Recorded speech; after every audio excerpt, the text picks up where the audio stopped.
ఆచి చికెన్ మసాలా 42 ఏళ్ల పోరుబాట వీడి జనజీవన స్రవంతిలో కలిసి మావోయిస్టు అగ్రనేత దేవ్జీ అలియాస్ తిప్పిరి తిరుపతి సంచలన ప్రకటన చేశారు. తాను రాజకీయ జీవితాన్ని ప్రారంభించాలని అనుకుంటున్నానని చెప్పారు. ఇటీవలే లొంగిపోయిన మల్లోజులు కూడా రాజకీయ అడుగులు వేస్తానని తెలిపారు. మల్లోజుల తిరుపతి ప్రకటనలతో మావోయిస్ట్ పంతా మార్చుకోబోతుందని తెలుస్తోంది. మావోయిస్టు మాజీ నేతల ఆధ్వర్యంలో త్వరలో కొత్త పొలిటికల్ పార్టీ ఏర్పాటు కాబోతుందని సమాచారం. ఒకప్పుడు ఎన్నికలు బహిష్కరించాలని పిలిపించిన మావోయిస్టులు వనం నుంచి జనంలోకి వచ్చాక రూట్ మార్చుకోవడం చర్చగా మారింది. మాజీ మావోయిస్టులు పార్టీ ఎలా ఉండబోతోంది, వాళ్ల టార్గెట్ ఏంటి, కొత్త పార్టీతో ఎలాంటి సమీకరణాలు మారబోతున్నాయన్నది ఆసక్తికరంగా మారింది.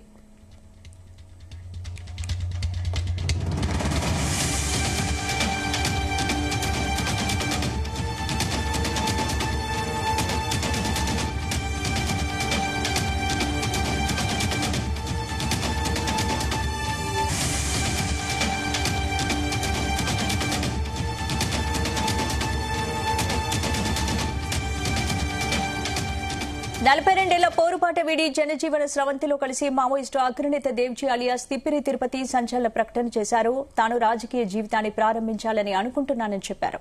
ఇదే అంశానికి సంబంధించి పూర్తి అప్డేట్స్ మా చీఫ్ న్యూస్ కోఆర్డినేటర్ రాధాకృష్ణ అందిస్తారు. రాధాకృష్ణ. గుడ్ ఈవినింగ్ స్పందన. మొత్తంగా మావోయిస్ట్ పార్టీకి సంబంధించి తెలంగాణలో ఒక భారీ ఎదురుదెబ్బ తగిలిందని చెప్పవచ్చు. సో తెలంగాణకు సంబంధించి తెలంగాణలో ఎక్కడైతే ఉద్యమం పురుడు పోసుకుందో మావోయిస్టు ఉద్యమము, ఇప్పుడు ఆ పూర్తి స్థాయిలో ఆ యొక్క మావోయిస్టు ఉద్యమానికే ఇప్పుడు ఇక్కడే తెలంగాణ గడ్డపైనే ఒక చరమాంకం పాడేలా, అంటే ఎండ్ కార్డు పడేలా ఆ స్థాయికి వచ్చిందని చెప్పవచ్చు. సో కీలక నేతలంతా కూడా లొంగిపోయిన పరిస్థితి. అయితే ఇప్పుడున్న పరిస్థితుల్లో ఈ రోజు దేవ్జీ తిరుపతి అలియాస్ తిరుపతి దేవ్జీ చేసిన వ్యాఖ్యలు చాలా కీలకంగా మారాయి. సో మావోయిస్టులు అంటే చాలా మందికి అనుమానాలు రావచ్చు. దశాబ్దాల కాలం పాటు సుమారు తిరుపతి అలియాస్ దేవ్జీ 4 దశాబ్దాల పాటు అడవులో ఉన్నాడు. మావోయిస్టు ఉద్యమాన్ని నడిపించారు, సిద్ధాంతాన్ని నమ్ముకొని ఉన్నాడు. సో అలాంటి దేవ్జీ లాంటి వాళ్ళు, అదే మల్లోజుల వేణుగోపాలరావు కావచ్చు, ఆశన్న కావచ్చు, తక్కలపల్లి వాసుదేవరావు లాంటి వాటి దశాబ్దాల కాలం పాటు అడవుల్లో ఆయుధాలు పట్టుకొని ఒక సిద్ధాంతం మావోయిజంతో మావోయిస్టులలో చలామణి అవుతూ సో జనాలకు ఏదో చేయాలని చెప్పేసి బడుగు బలహీన వర్గాలకు కావచ్చు, అట్టడుగు వర్గాలకు ఏదో చేయాలని ఒక న్యాయం చేయాలి, వాళ్ళకు అన్యాయం జరుగుతుందనే ఒక ఉద్దేశంతో ఒకప్పుడు మావోయిస్టు పార్టీగా ఏర్పడి పెద్ద ఎత్తున దశాబ్దాల కాలం పాటు అడవులో ఉన్నారు. కానీ ఇప్పుడు పరిస్థితులు మారిన కొద్దీ సో వాళ్ళు ఆలోచన మారింది. సో ఇప్పుడు లొంగిపోతారు. గత కొద్ది రోజులుగా కూడా మొత్తంగా కూడా ఈ మావోయిస్టు కీలక నేతలు లొంగిపోతారు. ఆల్రెడీ పోలీసులకు సరెండర్ అయ్యారు. ఆ శివాబాద్ అడవుల్లో పోలీసులకు చిక్కారని చెప్పేసి ఏదైతే ప్రచారం జరిగిందో దానికి ఈ రోజు కూడా అధికారికంగానే రాష్ట్ర డీజీపీ శివధర్ రెడ్డి దానికి ఎండ్ కార్డు వేశారు. సో శివధర్ రెడ్డి ఆధ్వర్యంలోనే దాదాపు కీలక నేతలు చాలా మావోయిస్ట్ ఉద్యమానికి అత్యంత కీలకంగా వెన్నుముకగా నిలిచినటువంటి కీలక నేతలు ఇప్పుడు లొంగిపోవడం, ఆ తర్వాత వాళ్ళు మాట్లాడిన మాటలు కూడా చాలా సంచలనంగా మారుతాయని చెప్పవచ్చు. సో ముఖ్యంగా తిరుపతి అలియాస్ దేవ్జీతో పాటుగా దాంతో పాటుగా మల్లా రాజిరెడ్డి, నూనె నరసింహారెడ్డి, అదేవిధంగా బడే చొక్కారావు ఈ అత్యంత కీలకమైన 4 మావోయిస్టులు లొంగిపోవడంతో ఇక మావోయిస్టు పార్టీకి పూర్తి స్థాయిలో ఇక ఎండ్ కార్డు పడ్డట్టే. ముఖ్యంగా తెలంగాణ మావోయిస్టు రహిత రాష్ట్రంగా ఏర్పడింది అన్నది కూడా ఆల్రెడీ పోలీసులు తెలుస్తుంది. సో ఇప్పుడు ఇట్లా పరిస్థితుల్లో సో ఒక లొంగిపోవడం ఒక తంతు అయితే, లొంగిపోయిన మావోయిస్టులు ఏం చేయబోతారు?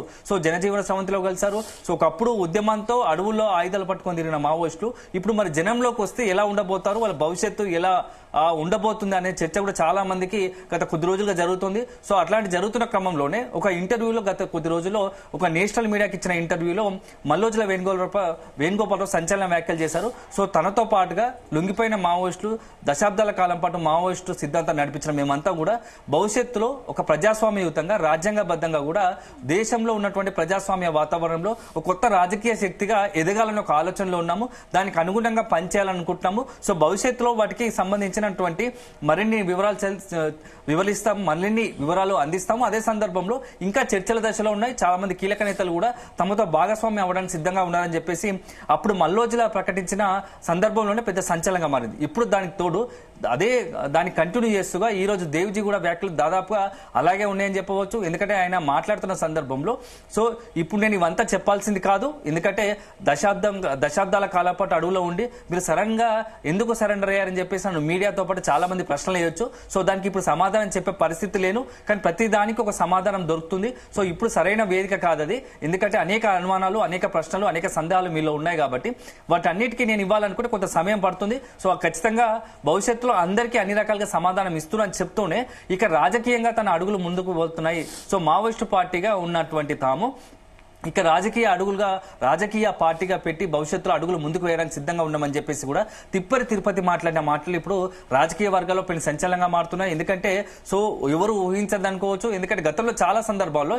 ఇదే మావోయిస్టు పార్టీ ఎందుకంటే పోలింగ్ ను బహిష్కరించండి, ఎన్నికలను బహిష్కరించండి, బ్యాలెట్ ద్వారా ప్రజాస్వామ్యంగా ప్రజలకు న్యాయం జరగదు అని చెప్పేసి అనేక సందర్భాల్లో ప్రకటించిన పరిస్థితి ఉంది. కానీ ఇప్పుడు తీరా పరిస్థితులు మారాయి.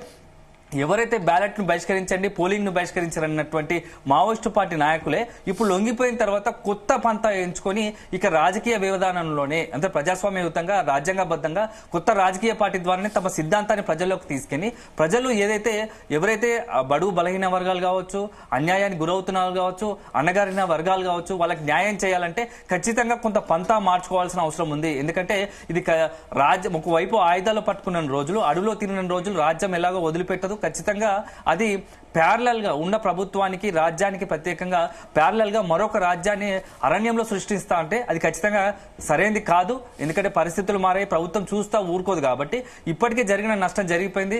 అనేక మంది వందలాది మంది పోలీసు బుల్లెట్లకు నేల కొరిగిన పరిస్థితి, ఉద్యమం సంబంధించిన ఉద్యమాన్ని నమ్ముకుని అనేక మంది వస్తే వాళ్ళంతా కూడా నేల కొరిగిన పరిస్థితి. కాబట్టి సో ఇక రక్తార్పణ ఏదైతే అడవుల్లో జరిగినటువంటి ఈ యొక్క రక్తార్పణకు ఎండుకాడు వేసి కొత్త రాజకీయ పంతాన్ని ఎంచుకొని సో ప్రజలకు మా సిద్ధాంతం అదే కానీ ఆ పంతా మారుస్తున్నాము, అడవులో ఉండేది కాస్త జనంలోకి వచ్చి, వనం నుంచి జనంలోకి వచ్చి జనాలకు ఏదైతే కోరుకుంటున్నారో జనాలకు ఆ కోరిక ప్రజాస్వామ్యయుతంగా జనాలకు సంబంధించినటువంటి డిమాండ్లు నెరవేర్చడానికి న్యాయబద్ధంగా వారికి కావాల్సిన డిమాండ్లకు వాళ్ళ జనాలు ఏదైతే పోరాటం చేస్తున్నారో దానికి అనుగుణంగానే మాకు రాజకీయ పంతా ఉండబోతుందని చెప్పేసి కూడా తిరుపతి ప్రకటించిన పరిస్థితి. సో ఇప్పుడున్న పరిస్థితులు చూస్తూ ఉంటే చాలా మంది మావోయిస్ట్ నాయకులు అంతా కూడా లొంగిపోయిన పరిస్థితి నేపథ్యంలో వీళ్ళంతా కలిసి భవిష్యత్తులో కొత్త రాజకీయ పార్టీగా ఏర్పడబోతున్నారని ఒక అనుమానాలు వ్యక్తమవుతున్నాయి. ఎందుకంటే ఇప్పుడు మనం చాలా చూస్తే ఆల్రెడీ ఈ భావజాలంతో కొంత కమ్యూనిస్టు పార్టీకి సంబంధించి సిపిఐ-సిపిఎం పార్టీలు దేశవ్యాప్తంగా చాలా చోట్ల కమ్యూనిస్టు భావజాలం కలిగిన కావచ్చు, కమ్యూనిస్టు పార్టీకి సంబంధించి సిపిఐ-సిపిఎంతో పాటు అనేక కమ్యూనిస్టు భావజాల గల పార్టీలు రాజకీయంగా ముందుకు వెళ్తున్నాయి. కొన్ని రాష్ట్రాల్లో అధికారంలో ఉన్నాయి, కొన్ని రాష్ట్రాల్లో చాలా అత్యంత కీలకంగా వ్యవహరిస్తున్నాయి. అదే సందర్భంలో ప్రజా పోరాటాలకు నిత్యం వెన్నుదన్నుగా ఈ సిపిఐ-సిపిఎం లాంటి పార్టీలు కూడా వామపక్ష పార్టీకి సంబంధించి అన్ని భావజాలం కలిగిన పార్టీలన్నీ కూడా ఈ యొక్క ప్రజా పోరాటాలకు మద్దతు ఇస్తున్నారు. అలాంటి తరుణంలో ఇప్పుడు మావోయిస్టు పార్టీకి సంబంధించి ఎవరైతే లొంగిపోయిన కీలక నేతలు ఉన్నారో వన్స్ వాళ్ళు జనంలోకి అడుగు పెడితే, రాజకీయ పార్టీ పెడితే ఎలా ఉంటుంది, నిజంగానే వాళ్ళ సిద్ధాంతాలు వాళ్ళ ఎజెండా ఎలా ఉండబోతున్నాయి అనేది కూడా చాలా ఆసక్తికరంగా మారింది. ఎందుకంటే ఇటీవల కాలంలో పరిస్థితులకు అనుగుణంగా రాజకీయంగా అదేవిధంగా సామాజిక కోణంగా కొత్త రాజకీయ పార్టీ పెట్టాలంటే చాలా అంశాలు. ఇప్పుడు 42 ఏళ్లుగా మావోయిస్టులుగా ఉన్న వీళ్ళు రాజకీయాల్లోకి రావాలనుకుంటున్నారు. అంటే వీళ్ళు ఏర్పాటు చేయబోయే కొత్త పార్టీ అజెండా ఎలా ఉంటుంది? వామపక్ష భావజాలమే ఉంటుందా లేదా కొత్త దిశలో వెళ్లే అవకాశం ఉందా? ఖచ్చితంగా ఇప్పుడు అందరికీ అనుమానాల సందేహం కూడా అదే అని చెప్పవచ్చు. ఎందుకంటే వీళ్ళు వామపక్ష భావజాలాన్ని ఏదైతే ఉన్నారో దాని కొనసాగింపుగానే వీళ్ళ పార్టీ ఎజెండా ఉండబోతుందా, లేకుంటే సరికొత్త పంతాలో వెళ్తారా? ఎందుకంటే ఇన్ని రోజులు ఆయుధాలు పట్టుకొని అడుగులో తిరిగిన ఈ కీలక నేతలు ఉన్నారు దశాబ్దాల కాలం పాటు.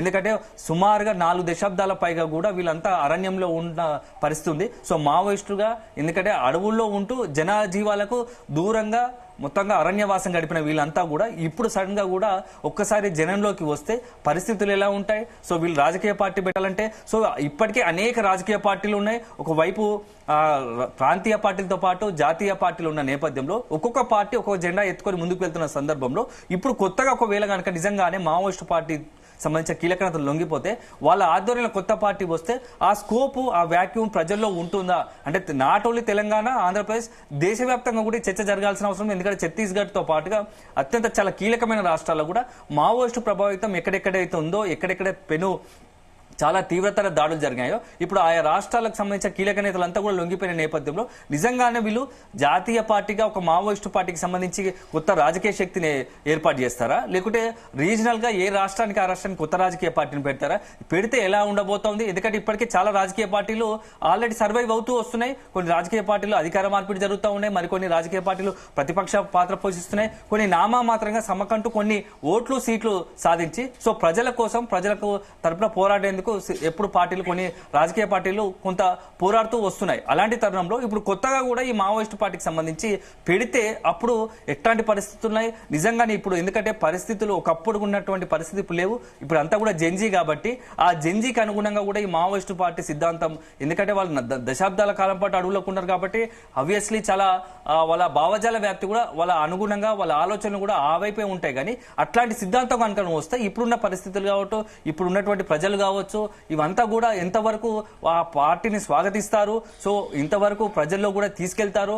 అల్టిమేట్ గా సో అనేక రాజకీయ పార్టీలు ఇప్పటివరకు ఏర్పడుతూ ఉన్నాయి. సో అందులో ఇదొక పార్టీ అవుతుందా లేదు కొత్తగా, ఎందుకంటే నేపాల్ లాంటి దేశంలో కూడా చూసాం మావోయిస్టులే కీలకంగా మొత్తంగా కూడా సరెండర్ అయిపోయి కొత్త రాజకీయ శక్తిగా ఏర్పడి ప్రభుత్వాన్ని వెళ్తున్న పరిస్థితి ఉంది. సో అట్లాంటి పరిస్థితి కూడా భారత్ లాంటి దేశంలో రాష్ట్రాల్లో ఆయా రాష్ట్రాల్లో వచ్చే అవకాశం ఉందా, వస్తే ఏ మేరకు ఉంటుంది, అవన్నీ కూడా చాలా చాలా ఆసక్తికరంగా ఉన్నాయి. సో అల్టిమేట్ గా మాత్రం ఒక శుభ పరిణామం చెప్పాల్సింది ఏంటంటే మావోయిస్టులు ఇప్పటికైనా, ఎందుకంటే ప్రజాస్వామ్యయుతంగా రాజ్యాంగబద్ధంగా మేము జనంలోకి వస్తాము, ఎందుకంటే ఆయుధాలు పట్టుకొని ఇంకా కూడా ఉండడం సబబు కాదు.